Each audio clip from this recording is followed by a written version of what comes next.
Hello दोस्तों, नमस्कार। स्वागत है आपका अपने YouTube channel top 10th education Hindi में। कल के वीडियो में हमने बात किया था कि धातु क्या होते हैं, आधातु क्या होते हैं, धातु तथा आधातु में अंतर क्या होता है। जो धातु तथा आधातु में हमने अंतर बताया था आप लोगों को, वही है उनका फिजिकल प्रॉपर्टीज यानी कि भौतिक गुण। आज की इस वीडियो में हम धातु के केमिकल प्रॉपर्टीज के बारे में बात करते हैं। इससे पहले हम एक थोड़ा सा आप लोगों को इम्पोर्टेंट बता दें। इम्पोर्टेंट क्या है, इसको IMP लिख लीजिएगा।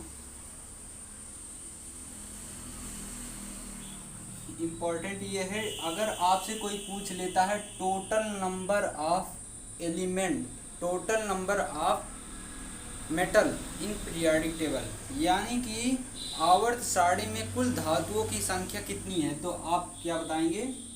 91। Total number of metal in periodic table,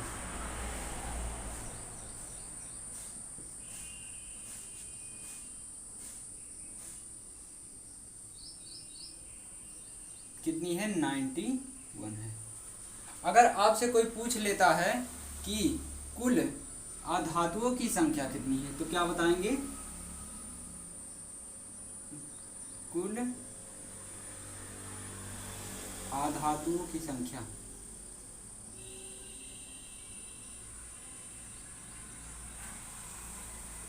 कुल आधातुओं की संख्या कितनी है?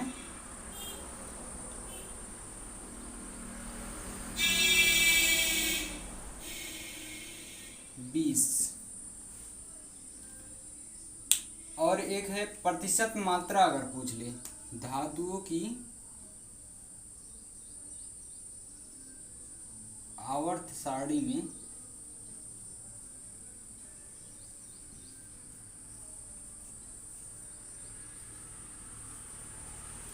में प्रतिशत मात्रा, तो क्या बताएंगे इसमें आप लोग? 80%। क्या बताएंगे? 80%। अगर आपसे कोई पूछता है कि कुल धातुओं की संख्या पीरियोडिक टेबल में कितनी है, तो क्या बताएंगे? 80 बताएंगे। सॉरी, 80 नहीं, 91 बताएंगे। और आधातुओं की संख्या कितनी है? 20 है। और परसेंटेज धातुओं का आवर्त सारणी में कितना है? वो है 80%। ये था इम्पोर्टेंट, इसको नोट कर लीजिएगा अपने स्पेशल नोट में। अब बात करते हैं आगे हम किस किस ब्लॉक में SPDF,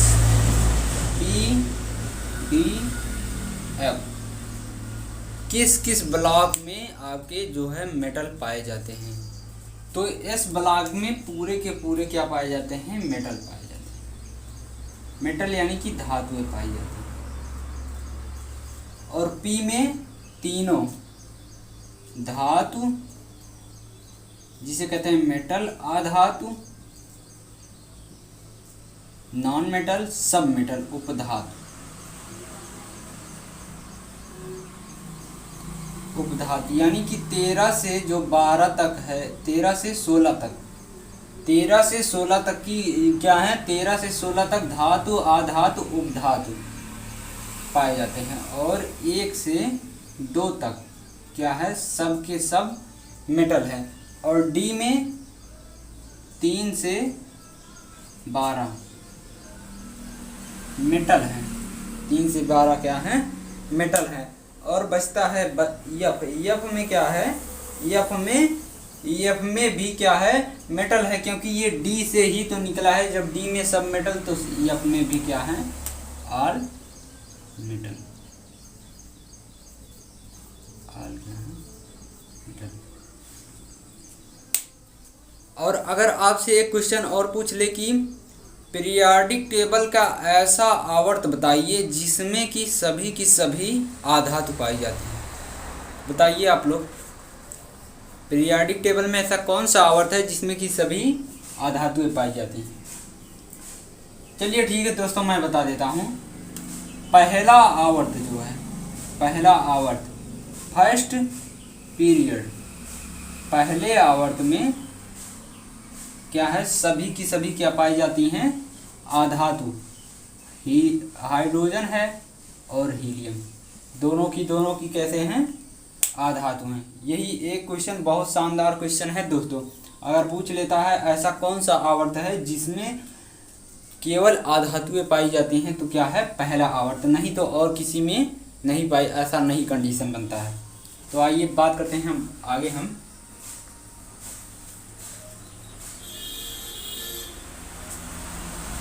और यदि और पूछ लेता है इसके आगे, मतलब पानी, ऐसी कौन सी धातुएं हैं जो कि पानी की सतह पर तैरती हैं, ऐसी कौन सी धातुएं हैं जो कि पानी की सतह पर तैरती हैं। तो 3 नाम है दोस्तों, 3 नाम वो कौन से हैं मैं बताता हूँ। जल की सतह पर, ऐसे लिखिएगा, जल की सतह पर तैरने वाली धातुएं,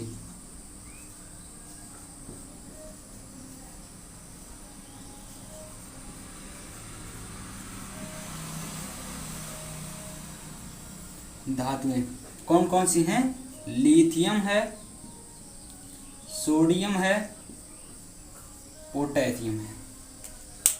अगर इनको हम जल में डाल देते हैं, वैसे फेंक देते हैं कितनी भी मात्रा लेकर किसी भी चीज़ की, जैसे लिथियम, सोडियम, पोटेशियम, ये जल में डूबते नहीं है, ये इनमें फ्लोटिंग का गुण पाया जाता है, इसलिए ये बहते हैं, तैरते हैं। और एक चीज, एक क्वेश्चन और पूछता है, ऐसी कौन सी धातुएं हैं, ऐसी कौन सी 2 धातुएं, ऐसे पूछ लेता है, ऐसी कौन सी 2 धातुएं हैं जो चाकू से काटने पर भी कट जाती हैं। तो उसमें नाम किसका आएगा, सोडियम, पोटेशियम। चाकू से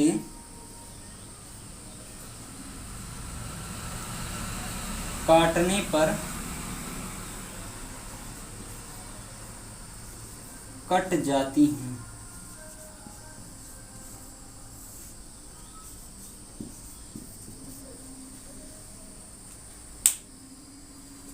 सोडियम और पोटेशियम जो है चाकू से काटने पर कट जाती हैं।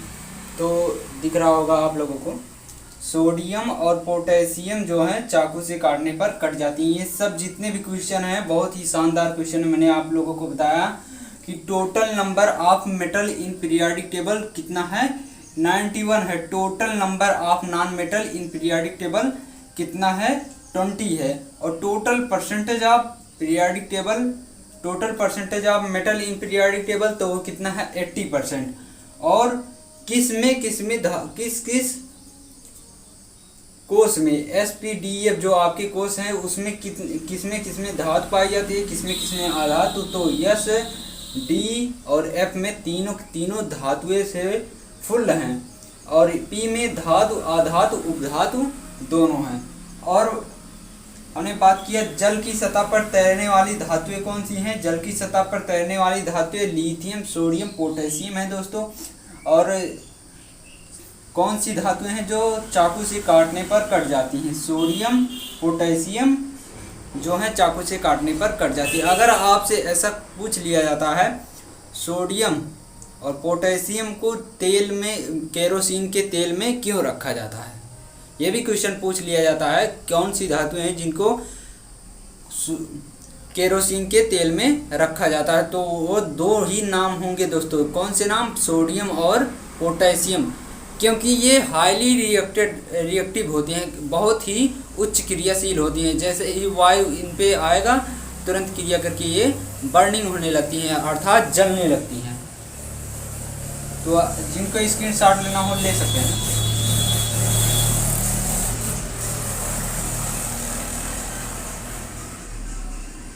आइए अब आगे बात करते हैं।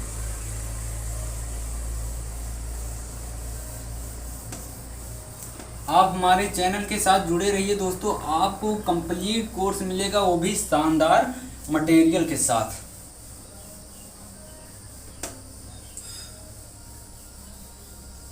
अब बात करते हैं हम लोग केमिकल प्रॉपर्टीज ऑफ मेटल। अर्थात धातुओं के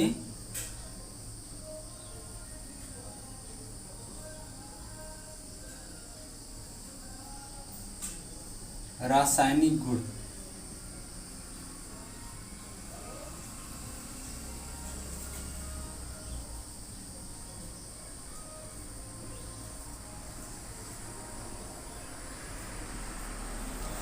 धातुओं के क्या है? रासायनिक गुण। अब पहली बात तो हमने बात किया था धातुओं के, जब धातु अधातु हम लोग पढ़ रहे थे तो उसमें मैंने बताया था कि धातुओं के ऑक्साइड जो होते हैं वो क्षारीय होते हैं और जो अधातुओं के ऑक्साइड होते हैं वो क्या होते हैं? अम्लीय होते हैं। तो सबसे पहला प्रॉपर्टी यही बन जाता है, क्योंकि ये केमिकल था, केमिकल के अंतर्गत आता है प्रॉपर्टी, यानी कि किसी के गुणों को अध्ययन करना वो किसके अंतर आएगा? केमिकल। और बनावट का अध्ययन करना वो फिजिकल के अंतर्गत आएगा। तो अब बात करते हैं, पहला जो हो जाएगा हमारा धातुओं के ऑक्साइड, धातुओं के ऑक्साइड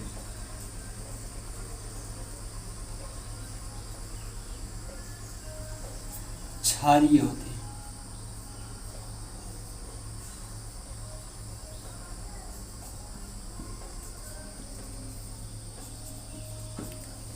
पेपर में ऐसे पूछ लेगा धातुओं के रासायनिक गुण के बारे में बताइए, तो कम से कम आप लोगों को पांच इसमें 5 स्टेप तो लिखना ही है। अगर शॉर्ट में पूछता है, शॉर्ट आंसर में जैसे पूछ लिया 2-3 नंबर में, तो उसमें 3 प्रॉपर्टीज लिख देंगे तब भी चल जाएगा, लेकिन वैसे तो 5 लिखना पड़ेगा। तो धातुओं के ऑक्साइड कैसे होते हैं? धातुओं के ऑक्साइड दोस्तों कैसे होते हैं? क्षारीय होते हैं। अब बात करते हैं इसके अगले गुण के बारे में। दूसरा होता है धातुएं ऑक्सीजन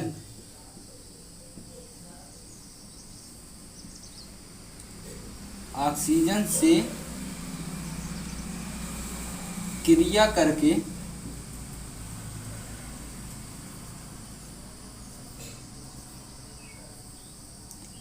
धातु ऑक्साइड बनाती है।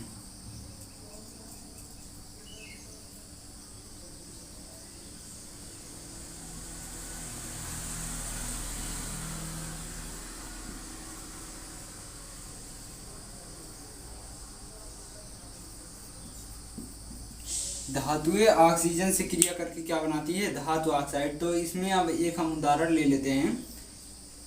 देखिए, धातु हमने ले लिया, सोडियम को ही ले लो, sodium Na+O2 gives out NaO। Simple से इसे जोड़ देना है। अब बैलेंसिंग कर देते हैं। यहाँ पे 2 ऑक्सीजन है तो यहाँ पे 2 ऑक्सीजन लगा दिया, इधर 2 सोडियम हो गया, इधर एक ही है तो इधर पे यहाँ पे हम 2 लगा देते हैं। क्या हो जाएगा? ये बैलेंस हो जाएगा। अब एल्युमिनियम को ले लेते हैं, इसका नाम क्या हो जाएगा दोस्तों? Sodium oxide. सोडियम ऑक्सीजन से क्रिया किया है तो ऑक्साइड, यानी कि ऑक्साइड के साथ ऑक्साइड बनाया है तो सोडियम नाम लिख देंगे, इसके बाद पीछे ऑक्साइड जोड़ देंगे, सोडियम ऑक्साइड। अब जब एल्युमिनियम के साथ क्रिया कराते हैं तो क्या होता है? Aluminium plus oxygen gives out क्या बना लेता है?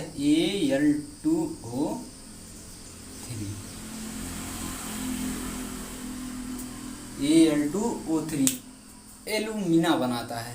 Al2O3 का क्या नाम है दोस्तों? एलुमिना।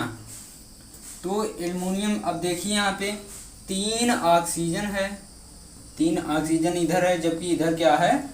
3O2, यानी कि 6, 3 दूनिया 6, 6 ऑक्सीजन। तो यहाँ पे क्या करना पड़ेगा? हमें 2 लगाना पड़ेगा, 2 से गुणा करना पड़ेगा। तो यहाँ पे 2 तिहाई 6 हो गया। अब यहाँ 3 दुनाई 6, 6 से ऑक्सीजन बराबर 2 दुनिया 4 एल्युमिनियम हो गया।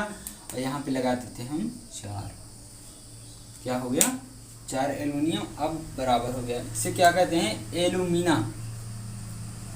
एलुमिना ये जो है अयस्क का नाम है इसके। सिंपली इसको हम कह सकते हैं, जैसे इसको कहा सोडियम ऑक्साइड, उससे उसी तरह इसे भी कह सकते हैं हम लोग कि एल्युमिनियम ऑक्साइड।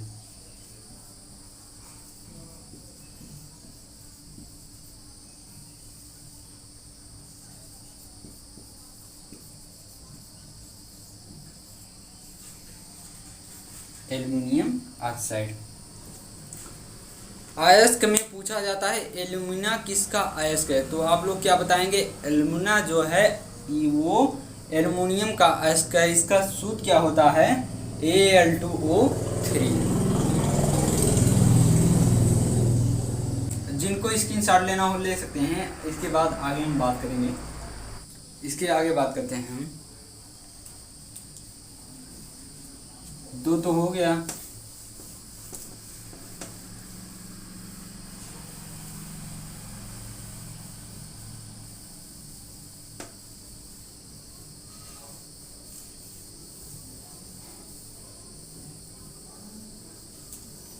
तीसरा देखिए क्या है। तीसरा है कुछ धातुओं के ऑक्साइड। कुछ धातुओं के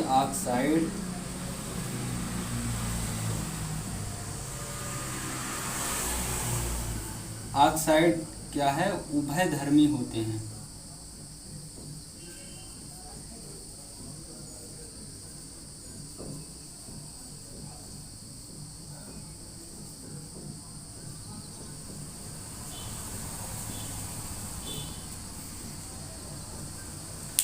कुछ धातुओं के ऑक्साइड क्या होते हैं? उभयधर्मी होते हैं। अब सवाल आता है उभयधर्मी ऑक्साइड किसे कहते हैं? उभयधर्मी ऑक्साइड किसे कहते हैं? तो उभयधर्मी ऑक्साइड की परिभाषा सिंपल सी है। ऐसे धातु ऑक्साइड जो अम्ल तथा क्षार दोनों से क्रिया करते हैं। ऐसे धातु ऑक्साइड जो अम्ल तथा क्षार दोनों से क्रिया करते हैं क्या कहलाते हैं?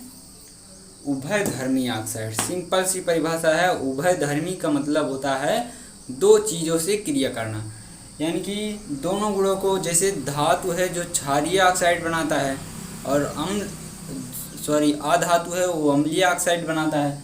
तो इसमें कह रहा है धातु ऑक्साइड जो है अम्ल तथा क्षार दोनों से क्रिया करते हैं क्या कहलाते हैं? उभयधर्मी ऑक्साइड। अब उभयधर्मी ऑक्साइड जो है एल्युमिनियम बनाता है और जिंक बनाता है। उभयधर्मी ऑक्साइड यही है Al2O3 है। इसको आप अम्ल से भी क्रिया करवा दीजिए तो क्या बन जाएगा? AlCl3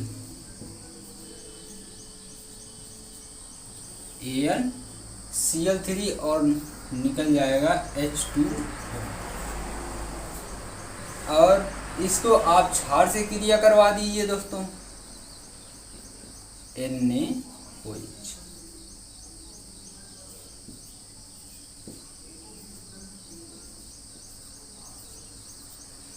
तो क्या बन जाएगा? Al यहाँ पे जो सोडियम है ये आगे रहेगा, चाहे जैसे लिख दीजिए कोई दिक्कत नहीं है। NaAlO plus CH2। जल क्या है? दोनों में जल निकलेगा। इस NaAlO2 का क्या नाम है दोस्तों? NaAlO2 का नाम है सोडियम एल्युमिनेट।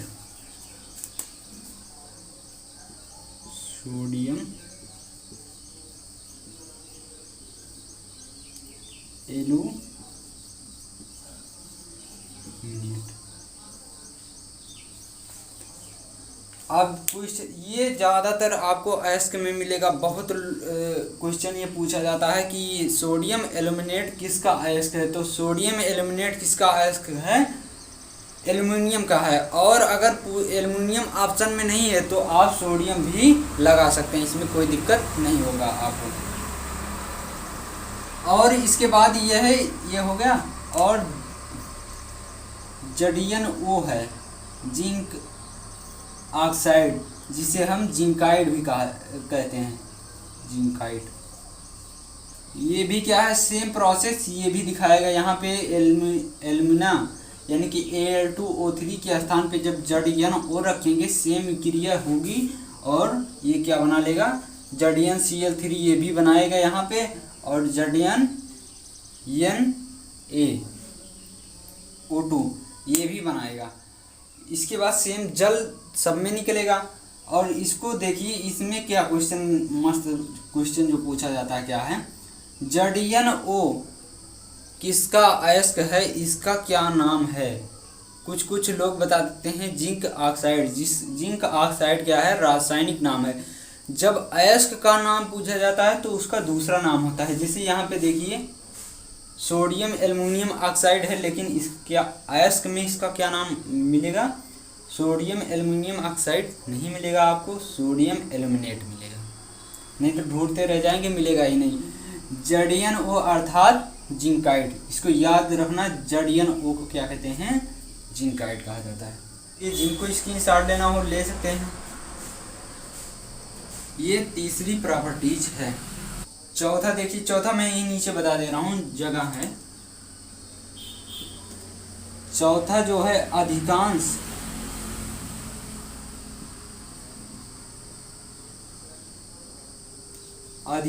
धातुओं के ऑक्साइड जो हैं, ऑक्साइड जल में अघुलनशील हैं, जल में अघुलन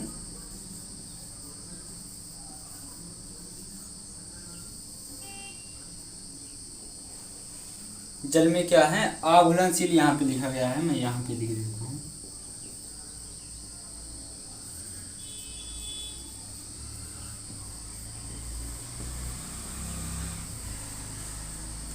अघुलनशील हैं, किंतु सोडियम और पोटेशियम के ऑक्साइड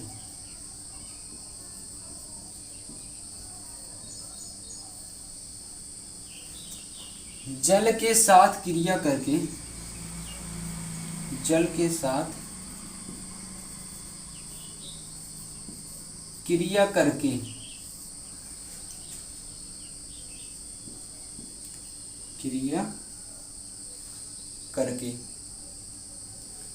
क्षार प्रदान करते हैं,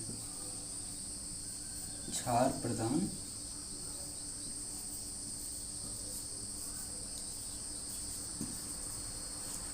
करती हैं। अधिकांश धातुएं यानी कि लगभग धातुएं जो हैं वो जल में अघुलनशील है, किंतु सोडियम और पोटेशियम जो है ये घुलनशील है, अर्थात घुल के क्षार बना देते हैं। तो इनके उदाहरण की बात कर लेते हैं। उदाहरण यही पे मैं नीचे लिखता हूँ,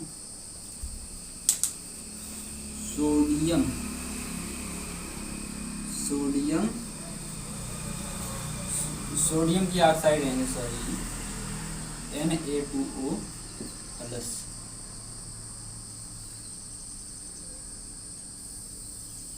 Na2O प्लस क्या हो जाएगा, जल से जब क्रिया करेगा H2O, जब जल से क्रिया करेगा क्या बना लेगा, 2NaOH बनाएगा। और यहाँ पे K2O लेते हैं,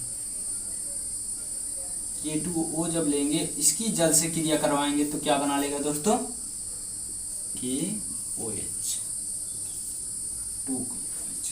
अब इसको बैलेंस करते हैं हम।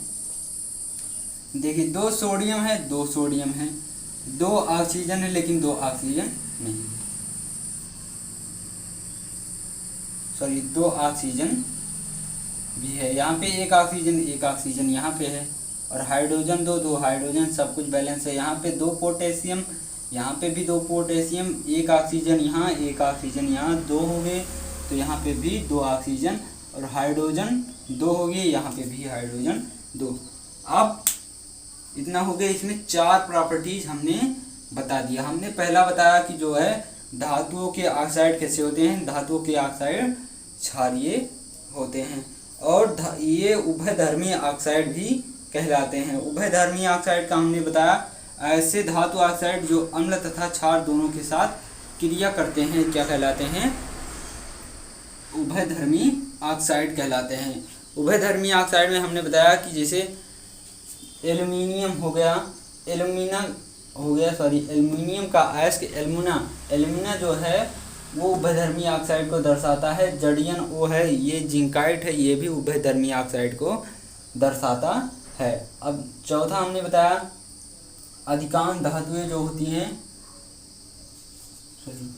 अधिकांश धातुओं के ऑक्साइड जल में आघुलनशील हैं, किंतु सोडियम और पोटेशियम जल के साथ क्रिया करके क्षार प्रदान करते हैं, जिसका उदाहरण आप लोगों को नीचे दिया गया है।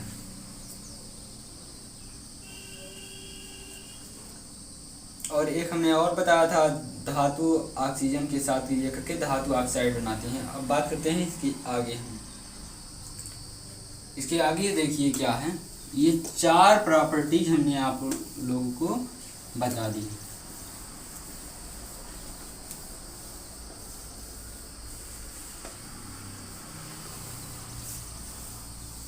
एकदम क्लियर होगा दोस्तों ना। अगर कहीं कोई भी डाउट आप लोगों को लगे तो तुरंत कमेंट बॉक्स में जाइए और हमें अपना डाउट लिखकर दे दीजिए। लगभग 3 से 4 घंटे के अंदर अंदर आपके डाउट आपको मिल जाएंगे। अगली प्रॉपर्टीज है नंबर 5। अगली प्रॉपर्टीज है धातुएं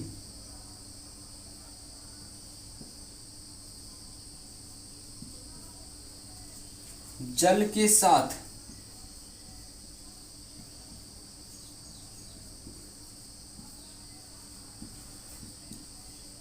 क्रिया करके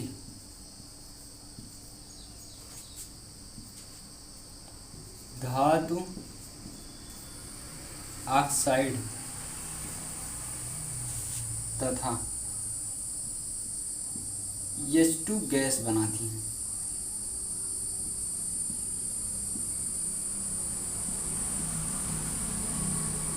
धातुएं क्या है, धातुएं जल के साथ क्रिया करके धातु ऑक्साइड तथा H2 गैस बनाती हैं। तो इसमें हम उदाहरण ले लेते हैं एल्युमिनियम की क्रिया हम जब जल से कराएंगे तो क्या बन जाएगा, Al2O3+H2। अब बैलेंस कीजिए इसको, 3 हो गया यहाँ पे, 3 ऑक्सीजन यहाँ पे, 3 दुनिया 6 हाइड्रोजन हो गया। तो यहाँ पे क्या बता देते हैं हम, 3 लगा देते हैं। और यहाँ पे देखिए 2 है तो इसके आगे क्या लगा देंगे, 2। अभी हमारा हो गया बैलेंस हो गया।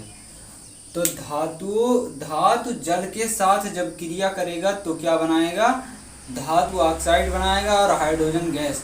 और जब धातु ऑक्साइड जल के साथ क्रिया करेगा, यहाँ पे धातु कर रहा है जल के साथ क्रिया, और तब बना रहा है क्या, धातु ऑक्साइड। और जब धातु ऑक्साइड जल के साथ क्रिया करेगा तो क्या बनाएगा, देखते हैं। धातु ऑक्साइड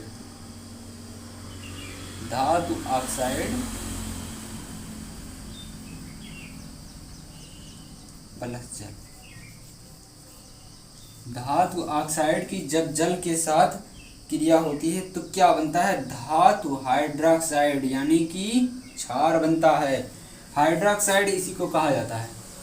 यहाँ पे दिख रहा है आप लोगों को, चलिए मैं नीचे लिख देता हूँ। यहाँ पे OH निगेटिव जिसके साथ जुड़ा होगा उसे क्या कहा जाएगा, धातु हाइड्रोक्साइड।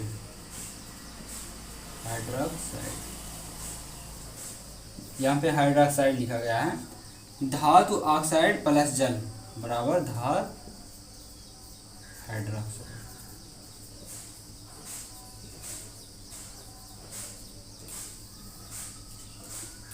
धातु ऑक्साइड प्लस जल बराबर हो जाएगा धातु हाइड्रोक्साइड। अब इसका हम उदाहरण लेते हैं, क्या लें, यही ले लेते हैं, एल्युमिनियम ही ले लेते हैं। एल्युमिनियम ले लेते हैं, Al2 सॉरी एल्युमिनियम का अयस्क है, मैं बार बार एल्युमिनियम बोल दे रहा हूँ। एल्युमिनियम का अयस्क अर्थात एल्युमिनियम ऑक्साइड है Al2O3 प्लस। इसका जब जल से हम क्रिया कराते हैं एल्युमिनियम AlOH का होल थ्राइस बनता है। AlOH का क्या बनता है, होल थ्राइस बनता है। अब देखिए यहाँ पे ऑक्सीजन 3 है, 3 ऑक्सीजन है, एक यहाँ पे ज़्यादा है, ज़्यादा ऑक्सीजन हो गया, 2 हाइड्रोजन है। अगर हम यहाँ पे क्या लगाते हैं, 2 एल्युमिनियम लगा दें, 2 कर देते हैं, 2 एल्युमिनियम हो गया, 2 एल्युमिनियम ऑक्सीजन 3 ऑक्सीजन, 3 क्या हो जाएगा, ऑक्सीजन हो जाएगा।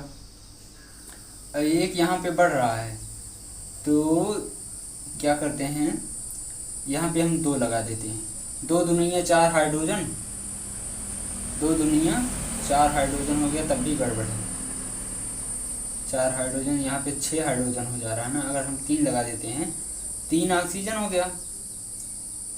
एक काम कीजिए, 3 हाइड्रोजन हमने लगा दिया, 3 यहाँ पे गुणा किए, 3 दूनिया 6 हाइड्रोजन हो गया। यहाँ पे 2 अगर गुणा करते हैं, 3 दूनिया 6 हाइड्रोजन, हाइड्रोजन हाइड्रोजन बैलेंस है, और ऑक्सीजन जो है ऑक्सीजन 3 है और यहाँ पे 3 है, 3 दूनिया 6 बैलेंस तो हो गया। अब बात करते हैं इसके आगे की। हम इसके आगे एक प्रॉपर्टीज बहुत है, इतना भी लिख देंगे आप, 4 लिख दे या 5 लिख दे, तब भी आपका लॉन्ग टाइप का क्वेश्चन होगा या शॉर्ट टाइप का क्वेश्चन होगा, वो भी क्या हो जाएगा, कवर हो जाएगा। 5वें प्रॉपर्टीज की बात करते हैं हम लोग। 5वां प्रॉपर्टीज क्या है, पोटेशियम एवं सोडियम जैसी धातुएं, पोटेशियम एवं सोडियम जैसी जो धातुएं होती हैं वो जल के साथ क्रिया करके क्षार बनाती हैं। सोडियम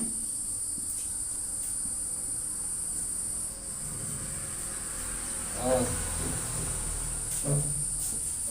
पोटेशियम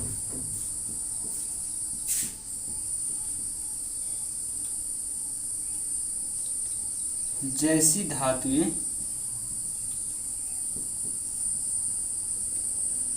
जल के साथ क्रिया करके जल के साथ तीव्र, यहाँ पे रहेगा तीव्र गति,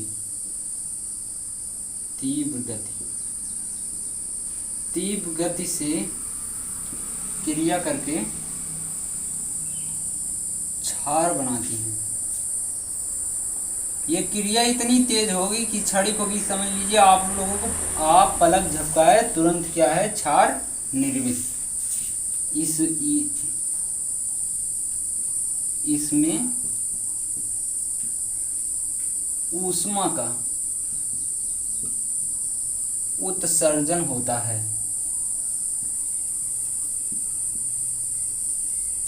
इसमें ऊष्मा का उत्सर्जन होता है, इसलिए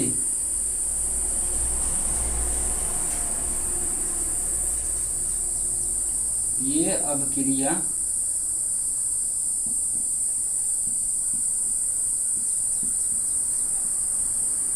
ऊष्मक्षेपी कहलाती है, ऊष्मक्षेपी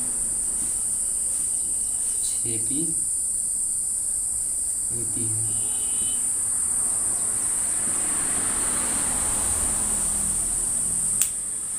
सोडियम और पोटेशियम जो है, सोडियम और पोटेशियम ये जल के साथ इतनी तेजी से दोस्तों क्रिया करते हैं कि आप पलक झपकाए से तुरंत क्रिया हो गई।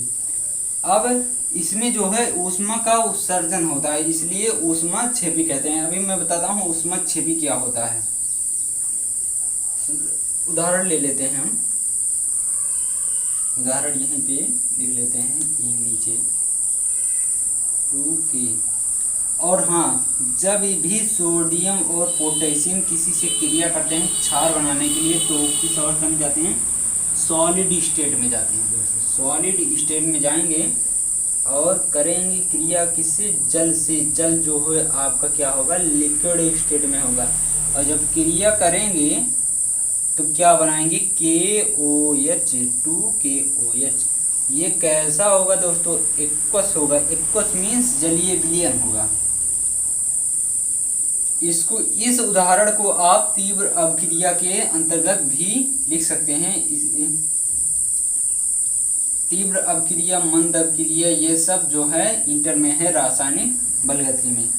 2Na लेते हैं, यहाँ पर भी सोडियम जो होगा सॉलिड स्टेट में, प्लस यस का मतलब होता है सॉलिड, क्यू का मतलब, सॉरी यहाँ पे AQ का मतलब होता है एक्वस। एक्वस मीन्स जलीय विलयन। और यहाँ पे मैंने यल लिखा है, यल है ये लिक्विड स्टेट में। जब जल से ये क्रिया करेगा, आप लोग ये नहीं उदाहरण दिख रहा है, मैं उदाहरण इसका यहाँ पे लिख दे रहा हूँ। ये जब सोडियम सॉलिड स्टेट में क्रिया करेगा जल से H2, तो क्या बनाएगा? 2NaOH। यहाँ पे ये लिक्विड स्टेट में, यहाँ ये हो जाएगा AQ, एक्वस फॉर्म में।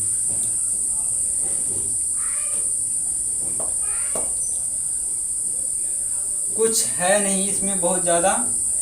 ये क्या है? छठवां प्रॉपर्टीज है, इसकी छठवां प्रॉपर्टी है।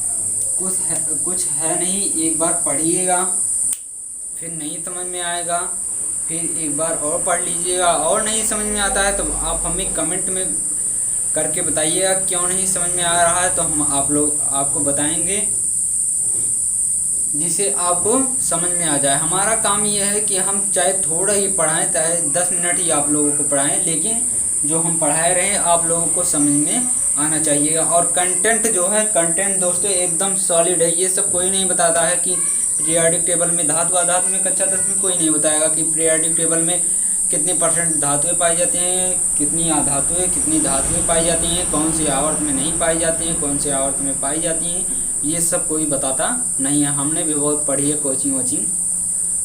तो आई होप ये वीडियो आप लोगों को अच्छा लगा होगा। मिलते हैं अगले नेक्स्ट वीडियो में। जय हिंद, वंदे मातरम।